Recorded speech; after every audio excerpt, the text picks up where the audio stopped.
Okay, so this beautiful GV80 here in Verne, California was struck by a golf ball right on top of the fender. Not much access behind this one, so I opted to use what we call the glue pull method. This is where I will temporarily adhere a small plastic tab to the dent using hot glue and then attach a lifting device to it and carefully pull back.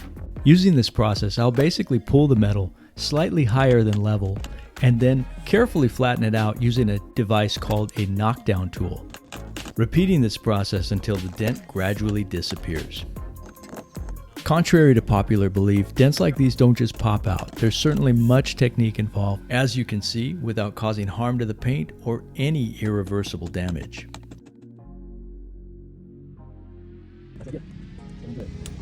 Factory spec. Good. This job that Joe just did is amazing.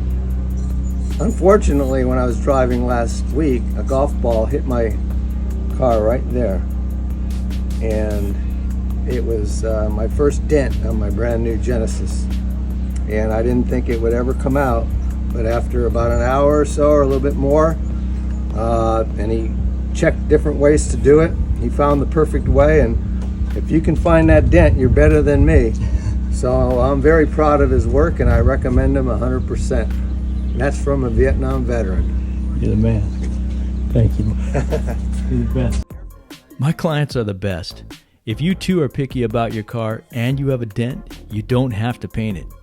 Save your paint, the trade-in value of your vehicle, and a whole lot of time. I'm Joe Garcia, and I appreciate you watching this video. For more information, come visit us at dentevo.com.